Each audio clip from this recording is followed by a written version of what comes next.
Hello friends, आज आपण उपवासासाठी मलाई बर्फीची रेसिपी बघणार आहोत। तीही अगदी कमी साहित्यामध्ये आणि खूप लवकर होणारी ही रेसिपी आहे। इथे एका कढईमध्ये मी दूध घेतलं आहे। दूध थंड गरम नॉर्मल टेम्परेचर कसंही घेऊ शकतात, कारण आपल्याला त्याला गरम करायचं आहे। त्यानंतर इथे मिल्क पावडर मी टाकत आहे। मिल्क पावडर आणि दुधाचं प्रमाण असं की 1 वाटी जर मिल्क पावडर असेल तर अर्धी वाटी किंवा पाव वाटी दूध इथे वापरायचं आहे। मिल्क पावडर व्यवस्थितपणे दुधात मिक्स करून घ्यायचं आहे। दूध थंड असेल तेव्हाच मिल्क पावडर मिक्स करून घ्या, नाहीतर त्याच्यामध्ये गुठळ्या होतील। कंटिन्युअसली स्टिअर करत आपल्याला ही मिल्क पावडर दुधामध्ये व्यवस्थितपणे मिक्स करून घ्यायची आहे। हळूहळू हे मिश्रण घट्ट होत जाईल। पूर्ण मिश्रणाला अशा पद्धतीची कन्सिस्टन्सी येत जाईल। अजूनही आपल्याला मिश्रण गरम करून घ्यायचं आहे। त्यानंतर त्यामध्ये 1 चमच तूप टाकून घ्यायचं आहे। तूप टाकल्यानंतर मिश्रण हे कढईपासून वेगळं व्हायला लागेल आणि त्याची कन्सिस्टन्सी खूप सॉफ्ट होईल। त्यामध्ये आता आपण साखर टाकून घेणार आहोत। 1 वाटी मिल्क पावडर असेल तर अर्धी वाटी साखर इथे टाकायची आहे। साखर टाकल्यानंतर या ज्या मिश्रण आहे त्याची कन्सिस्टन्सी थोडी पातळ होईल आणि त्यामध्ये मी इथे थोडं केशरचं दूध ॲड करत आहे। हे ऑप्शनल आहे, तुम्ही याला स्किप करू शकतात।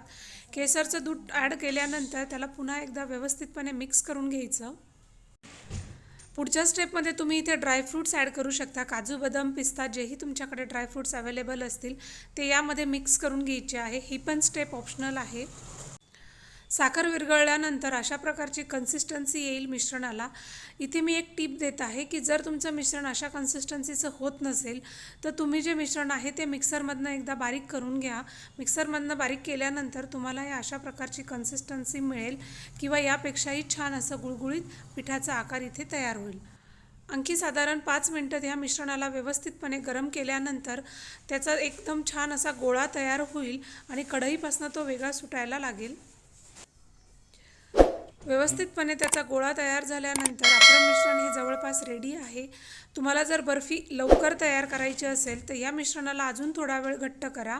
त्यातलं मॉइश्चर थोडंसं गेल्यावर तुमची बर्फी लवकर तयार होईल आणि त्यानंतर एका भांड्याला तेल लावून किंवा तूप लावून ते मिश्रण त्यामध्ये टाकायचं आहे आणि गार होण्यासाठी थोडा 5 मिनिटं वेट करायचं आहे। गार झाल्यानंतर व्यवस्थितपणे त्याला शेप देऊन घ्यायचा आहे। स्क्वेअर शेप तिथे व्यवस्थितपणे दिल्यानंतर बर्फीच्या मिश्रणाला खूप छान असा लुक आला आहे। अगदी मार्केटसारखीच ही बर्फी दिसते। आता याला तुम्ही फ्रीजमध्ये ठेवू शकतात थोडं ड्राय होण्यासाठी किंवा नॉर्मल टेम्परेचरवरही ठेवू शकतात, पण नॉर्मल टेम्परेचरपेक्षा फ्रीजमध्ये ही बर्फी लवकर तयार होते।